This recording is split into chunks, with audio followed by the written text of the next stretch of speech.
ഇന്ത്യയിലെ എല്ലാ സംസ്ഥാനങ്ങളും പൊതുജനങ്ങൾക്ക് വേണ്ടി നല്ല നല്ല റോഡ് പണിയുമ്പോൾ കേരളത്തിലെ മാറി മാറി വരുന്ന ഗവൺമെൻറ് എന്തുകൊണ്ട് ജനങ്ങൾക്ക് നല്ല റോഡ് നൽകുന്നില്ല എന്നുള്ളത് നമ്മൾ ചിന്തിക്കണം.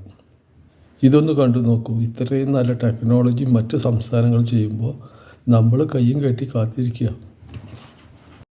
നിങ്ങൾ എന്നോ വഴിയരികിൽ കണ്ടുമറന്നൊരു പ്ലാസ്റ്റിക് ക്യാരി ബാഗാണ് പിന്നീട് മനോഹരമായൊരു റോഡായതെന്ന് പറഞ്ഞാൽ വിശ്വസിക്കാൻ പറ്റുമോ? അതെ, ലോകം മുഴുവൻ മാലിന്യമെന്ന് പറഞ്ഞ് തള്ളിക്കളഞ്ഞൊരു വസ്തുവിനെ കൊണ്ട് ഒരാൾ ഗംഭീരമായൊരു റോഡ് പണിതു. തമിഴ്നാട്ടിലെ മധുരയിൽ ജോലി ചെയ്യുന്ന ഒരു chemistry professor doctor Rajagopalan Vasudevan ഒരു ദിവസം TV-യിൽ അദ്ദേഹം ഒരു ചർച്ച കാണുകയാണ്. പ്ലാസ്റ്റിക് വെള്ളത്തിൽ ലയിച്ച് മലിനീകരണം ഉണ്ടാകുന്നു. അത് കേട്ട് അദ്ദേഹം ചിന്തിച്ചു, പ്ലാസ്റ്റിക് ഒരു ഹൈഡ്രോ കാർബൺ അല്ലേ, അപ്പം അത് വെള്ളത്തിൽ ലയിക്കില്ലല്ലോ. ആ ചിന്ത അദ്ദേഹത്തെ വിടാതെ പിന്തുടർന്നു. തൻ്റെ സ്കൂൾ ലബോറട്ടറിയിൽ അദ്ദേഹം പരീക്ഷണങ്ങൾ തുടങ്ങി. ഉപേക്ഷിച്ച പ്ലാസ്റ്റിക് ബാഗുകൾ, കപ്പുകൾ, കവറുകൾ അങ്ങനെയെല്ലാം ചെറിയ ചെറിയ കഷ്ണങ്ങളാക്കി നുറുക്കി അതിനെ റോഡ് നിർമ്മാണത്തിന് ഉപയോഗിക്കുന്ന കല്ലുകളുമായി ചൂടാക്കി മിക്സ് ചെയ്തു.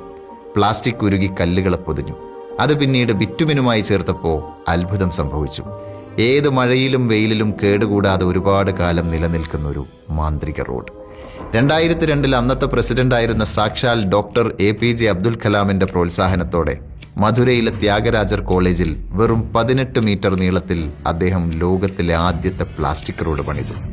2 പതിറ്റാണ്ടുകൾക്കിപ്പുറം ഇന്നും ആ റോഡ് അധികം കേടുപാടുകളൊന്നുമില്ലാതെ നിലനിൽക്കുന്നു. പ്ലാസ്റ്റിക് ചെറിയ കഷ്ണങ്ങളാക്കി നുറുക്കി ചൂടായ കല്ലുകളുടെ കൂടെ ഉരുക്കുക, പിന്നെ അത് ടാറുമായി ചേർത്ത് റോഡ് പണിയുക. അയാളുടെ കണ്ടുപിടുത്തം അത്രയും സിമ്പിളായിരുന്നു. പക്ഷേ അത് ഇന്ത്യയുടെ ഭാവിയെ തന്നെ മാറ്റിമറിക്കാൻ മാത്രം പവർഫുള്ളുമായിരുന്നു. വെള്ളം കയറുന്നത് മൂലം ഉണ്ടാകുന്ന തകരാറുകൾ കുറയും, റോഡിൻ്റെ ആയുസ് ഇരട്ടിയാകും, ബിറ്റുമിൻ്റെ ഉപയോഗം കുറയും. ഏറ്റവും പ്രധാനമായി നമ്മൾ ഉപേക്ഷിച്ച പ്ലാസ്റ്റിക്കുകൾക്ക് വീണ്ടും ഒരു പുതിയ ജീവിതം ഉണ്ടാവും.